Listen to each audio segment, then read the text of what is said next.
бауырыңыз Талғат Жорабаевты қолдап тұрасыз ба? Бір жылдары машина алып бергеніңізді білеміз. Жалпы енді қаншалықты қолдап тұрасыз? Негізі сол жерде сол құпияны ашайын ба? Иә. Еш жерге айтылмаған құпия. Камера. Негізінде ол көлікті мен емес жолдасым алып берген. Ол кезде біз әлі үйленбегенбіз. Ұпай жинау сол кезде басталды. Ұпай жинау. Мен енді ол кезде тіпті мен басқа қалада жүрмін. Сонда маған сөйлесіп жүрміз ғой енді араласып. Астанаға кеткен кезім, содан маған телефонға суретке түсіріп жібереді. Мына жерде доллар, пачк доллар тұр. Талғат бүйтіп бір телефон қарап отырған сурет. Бұл не түсінбеймін. Сөйтсем, мен Талғатқа машина алып бергім келіп тұр. Түсінбеймін, не үшін деймін да. Сөйтсем, ол кезде кімнің келіншегі Арғын ғой, Талғаттың. Әлішер Арғын. Енді менің болашақ жиенім деп болады. Жиенім жаурап қалмасын, ана машиналарының печкасы біресе істейді, біресе істемейді екен. Соған комфортный машинада жүрсін деген мен түсінбеймін, не үшін деп ұқпай жатырмын да, не үшін. Кейін барып айтады да, енді елдер оның барлығы менің алдын ала ойластырған керісінше, мысалға біреулер, енді ол менің әнші екенімді де білген жоқ қой, мысалға. Бірақ бәрі ойлайды, ой, сенің әншілігіне, немесе бір ақшасына, или болмаса бір нәрсесіне қызық келген жігіт қой деген сияқты. Ол мейлі, ол сыртта әңгімелер, ол бәрібір жүре береді. Ол біз қаласақ та қаламасақ та мен оған нетпеймін дейді. Тек керісінше сенің әке-шешең, сенің бауырларың, туған туысқандарың мен туралы сондай ойда болмаса екен. Менің жағдайым өзіме жетеді. Тіпті Талғатқа көлік сыйлауға да жағдайым жетеді деп. Сол кезде өзінің бауырларына да көлік әперіп жатқан, бәріне бір машина алып беріп жатты да. Содан кейін Талғатқа да әперіп, мен өзім түсінбей қалдым. Сөйтіп бәріміз соны шоковый состояниеде қалдық. Содан кейін Талғат айтты, мен мынаны айтқым келіп тұр, не деп айтамын, қазір айтсақ өсек болып кетеміз, сен сыйлат деп айтайықшы деп. Сөйтіп солай болып кетті да, міне секрет ашылды десең да. Ал TikTok, пабликтер мархабат ұстап кеттік, жаза беріңіздер. Сондай болған негізінде. Негізінде менің бір естігенім, енді өзіміз өз арамызда сөйлесіп отырғанда, сіздің жарыңызбен сіздің жарыңызбен балаларыңыздың, қыздарыңыздың қарым-қатынасы бір керемет. Соны бір кішкене бір бөлігін айтып беріңізші. Енді мен оны айтамын да, басында айтып жатырмын ғой. Ең бастысы қорқаны, ол басында айтты, қыздар мені қалай қабылдайды? Деді, сен қыздар қоя тұр, дедім, қыздарды қоя тұр, сен бірінші сенің әке-шешең алдына барайық дедім да. Себебі біздің Шымкентте ол үйленбеген жігіттің 4 баласы бар әйелді алу деген, ажырасқан әйелді алу деген, ол біздің Шымкенттің логикасына кірмейтін дүние да негізінде. Сөйтсем, а что тут такого дейді. Қой дедім, бірінші сенің әке-шешең алдынан барып батасын алайық. Егер олар батасын берсе, одан кейін мені әке-шешеме барайық дедім. Содан кейін марқұм папасымен алдынан өтіп отқан кезде айтады да, сен естіп жатырмын, енді не айтамыз, бақытты болыңдар. Бірақ енді сен әке-шешең біле ма дейді маған. Мен айтамын, мен папам білмейді, мамам шет жағасын біледі дегенде шошып кетті да ана кісі. Сен папаң келіспей қойса қайтеміз дейді. Мен айтамын, неге деймін да, сөйтіп. Енді сен деген жұлдызсың, біз деген қарапайым адамбыз дейді.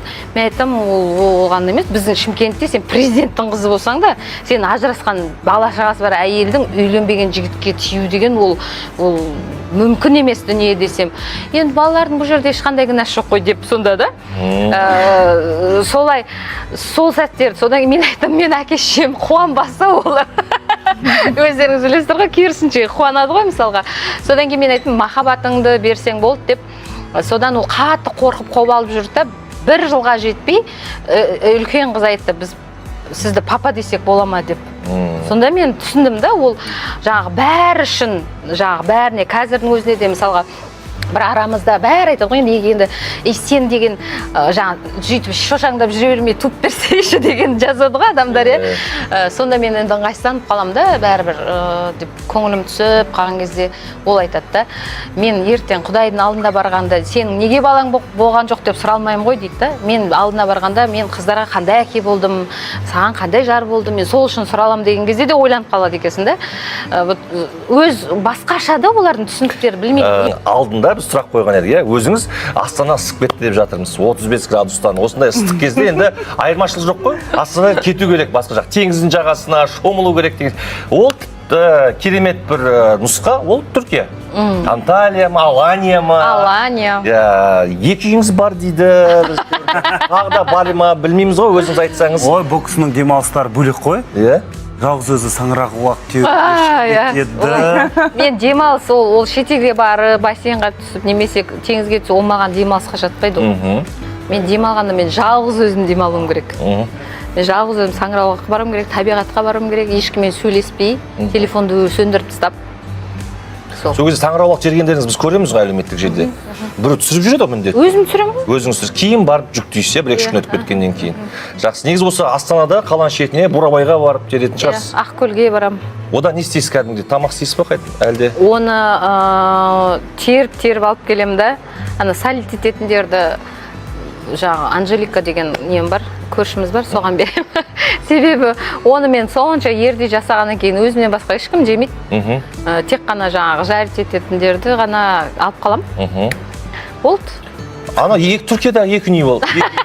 Теманы өзгертіп жоқ, ол енді керек қой, бала-шаға деген сияқты. Оның үстіне сол жерде жолдасым Қазақстанда өкілі болғаннан кейін, Алания Homes компаниясының жұмыс жасап жатқаннан кейін өзінің жаңағы айлығы бар деген сияқты, содан жиналып қалды да, сонда 2 пәтер болып.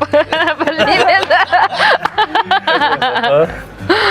Жоқ, енді дұрыс қой, өскен бала-шаға бар деген сияқты. Оның бәрі дұрыс. Иә, бизнес қой, инвестиция ғой. Ол бизнес, оны қайтан сатып жіберуге де болады. Себебі өздеріңіз білесіздер, салынып жатқанда басқа баға болады, дайын болғанда басқа баға деген сияқты. Яғни инвестиция, иә? Инвестиция жақсы, керемет. Біз қуаныштымыз. Басқа не айтамыз? Келіп тұрыңыз. Барған кезде міндетті түрде барамыз.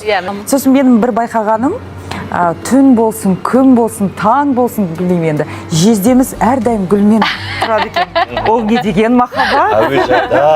Әуежайдан тұрады екен сізді. Ол қандай махаббат, айтыңызшы бізге де, білейік бізде. Енді ол өзінің жаңағыдай маған деген сезімі шығар, шынында да.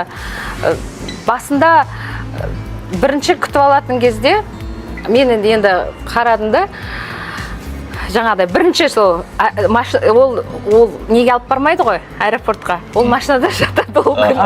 Содан бірінші көрген кезде шынымен таң қалып қалдым да, мынауың бір керемет дәстүр екен дедім. Бұл дәстүр енді осылай жалғасып отырса дұрыс болады деп жаңағы намек тастап қойды, болды. Ол одан кейін удочка тастап.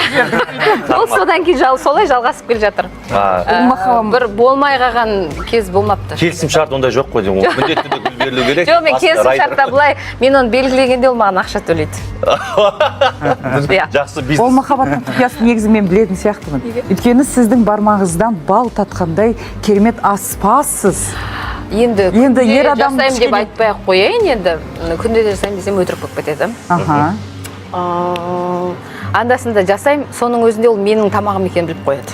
Оны сіз арнайы тапсырыспен алдырттым деп алдайсыз ғой? Жоқ, ол олай бәрі біліп қояды ғой оны. Жақсы. Енді біз әлеуметтік желіде Алтынай ханымды бақылаймыз ғой. Алтынай ханымның бір ерекшелігі тек қана қыз-келіншектерді оқиды да, ер азаматтар мүлдем оқымайды. Сондай принцип бар екен да. Жоқ, білмеймін. Сол кезде енді жездеміз солай рұқсат бермей тұр ма сонда? Жоқ, ол білмеймін, ол жағынан емес. Шынымды айтсам. Мән бермеппін. Басында жаңа біз гейф ойнатып жүрген кезде барлық таныстарымыздан подписаться етіп кеттік қой. Содан кейін алдымнан шығады, деп есіме түскен кезде сөйтіп подписаться етіп келе жатырмын енді. Мүмкін, сен оқымайын ба мен сонда? Баста оқып жүрді, содан кейін жоқ болып кетті. Сосын қаранды мен ғана екен десе, ешкім жоқ.